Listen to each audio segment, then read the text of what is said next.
8월 12일 노동신문은 일본의 핵정책 문제를 다룬 두 편의 기사를 올렸다. 하나는 리경수가 쓴 일본의 핵보유 시도는 싹부터 잘라버려야 한다이고, 다른 하나는 조선중앙통신이 중국의 입장을 소개한 일본의 핵무기 보유 야망을 단죄이다. 첫 번째 글은 제목부터 상당히 강경하다. 일본의 재무장화, 재군사화 전략을 핵보유 시도라고 규정하며 신궁국주의 시대로의 진입이라고 비판했다. 아래와 같이 매우 단호한 입장이다.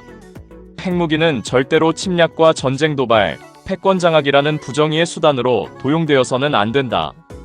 때문에 일본의 핵보유 시도는 싹부터 단호히 잘라버려야 한다. 일본의 핵무기 보유 절대 불가를 선언하며 국제사회가 단합된 힘으로 일본의 핵보유 시도를 제압해야 한다고 주장했다. 그런데 이 대목에서 북한의 주장은 심각한 자기 모순에 빠진다. 북한은 이미 핵무력 정책을 헌법화하고 핵무력의 지속적인 강화를 추진하고 있다. 특히 남한과의 군사적 충돌 상황에서 선제적 핵무기 사용 가능성까지 열어놓고 있다. 국제사회의 비핵화 요구에 대해서는 자주권 침해라며 강력하게 반발한다.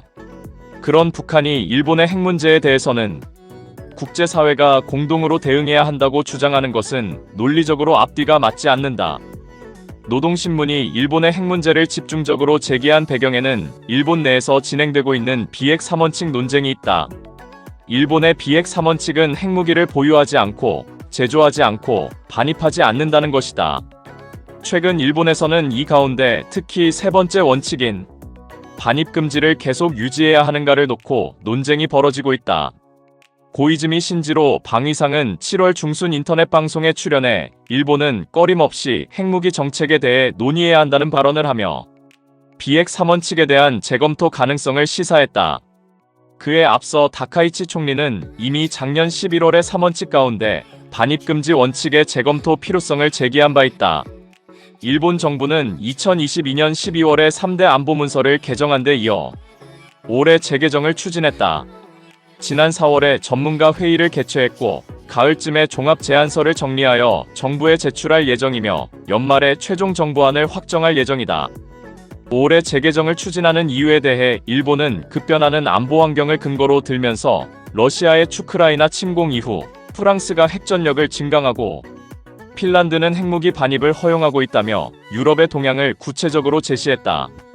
일본은 미국의 해구산의 보호를 받고 있지만 비핵 3원칙으로 나토처럼 미국의 전술 핵무기를 영내에 두는 핵공유 방식은 금지되어 왔다. 일본이 핵 문제를 꺼내든 것은 당장 핵무기를 제조해서 보유하겠다는 것이 아니라 핵무기 반입에 대해 적극 검토하겠다는 차원이다. 그런데 노동신문은 이것을 핵보유 시도라고 원색적으로 비난하고 있다. 동시에 이 점에 대해 중국 신화통신도 강력 규탄하고 있다고 소개했다. 노동신문이 소개한 신화통신의 논점도 북한과 별반 다르지 않다. 일본의 핵 야망이 머리를 쳐든다고 비판하며 국제사회가 단결하여 그 시도를 막아야 된다고 했다. 북한의 핵 보유에 대해서는 눈 감아주면서 일본의 핵 논의만 비난하는 것 또한 논리적 모순이 아닐 수 없다. 올해 노동신문의 일본 관련 기사에서 가장 큰 비중을 차지하는 것이 핵 문제이다.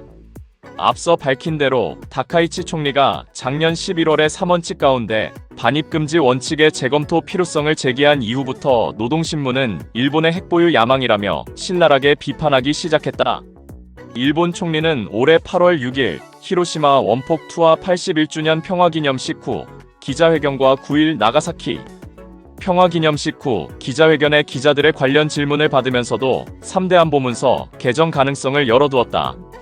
비판을 계속 이어오던 노동신문은 7월 20일 일본에서 당국의 핵무장화 책동을 반대하는 기운 고조라는 제하로 일본 각지에서 핵 야망 책동에 반대하는 움직임이 일고 있다면서 82개 지방의회가 일본 국회에 비핵 3원칙 견지를 요구하는 의견서를 제출했다고 보도했다. 8월 6일 관련 기사는 일본 국민 80%가 일본의 핵보유를 반대한다고도 했다. 노동신문은 일본의 핵정책에 대한 중국의 규탄도 계속해서 실었다. 7월 23일 기사는 일본의 재군사와 핵보유 기도에 경고에서는 중국 외교부 대변인의 일본 핵보유 기도에 대한 경고를 실었다. 7월 24일에는 21일에 있었던 중국 외교부 대변인의 일본 방위상의 발언에 대한 규탄을 실었다. 중국의 입장을 소개하며 북한의 일본 규탄에 대한 당위성을 높이려는 계산이다. 7월 25일 기사를 보면 왜 북한이 이토록 일본의 핵 문제에 대해 과민 반응을 일으키는지 알 수 있다.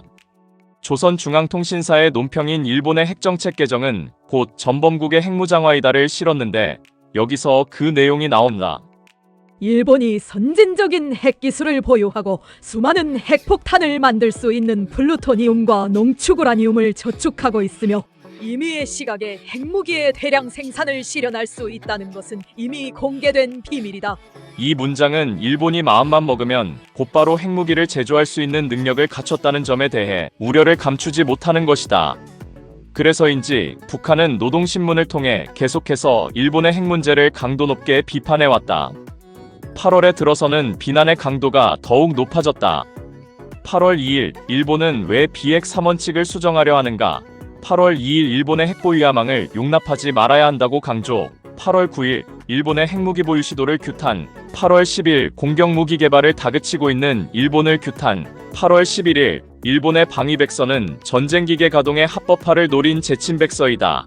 8월 11일 일본 당국이 민심에 역행하지 말 것을 요구였고 8월 12일에는 일본의 핵보유 시도는 싹부터 잘라버려야 한다와 일본의 핵무기 보유 야망을 단죄 기사를 실었는데 이 중에 하나도 중국의 규탄 소개 기사이다. 8월에 실린 8편의 기사 중에 중국의 규탄을 소개한 기사가 무려 5편이나 된다. 실제로 일본과 중국은 일본의 핵 문제를 놓고 치열한 공방을 이어오고 있다. 북한은 일본 핵 문제 규탄의 정당성을 더욱 뒷받침하기 위해 중국의 입장을 계속해서 전달하는 것이다. 그런데 이상한 점이 하나 있다. 일본의 핵 문제에 대해 러시아의 규탄 성명은 노동신문에서 찾아보기 어렵다는 사실이다. 실제로 러시아도 일본의 핵 문제와 관련해 비판과 규탄의 목소리를 내고 있는데 말이다. 러시아의 입장 소개를 안 하는 것은 북한의 고의적 배제로 보인다. 그 이유는 무엇인가? 여러 가지 전략적 차원이 있겠지만 가장 큰 이유는 북한이 일본의 움직임을 핵 보유 시도라고 비판하는 핵심 논리에서 찾을 수 있다. 북한이 일본을 규탄하며 내세우는 논리는 바로 세계 평화이다. 그런데 러시아는 우크라이나를 침공했고 전세가 불리할 때마다 푸틴은 핵무기 사용 가능성을 언급해왔다. 그만큼 러시아의 입장을 전달하는 것은 선전 효과가 없을 뿐만 아니라 오히려 역효과를 불러올 수 있다고 판단했기 때문일 것이다. 이런 측면에서 보면 북한의 입장도 마찬가지가 아닌가. 남한에 대한 핵 선제 공격을 시사하면서 일본을 규탄하는 것 자체가 너무나 어불성설이다.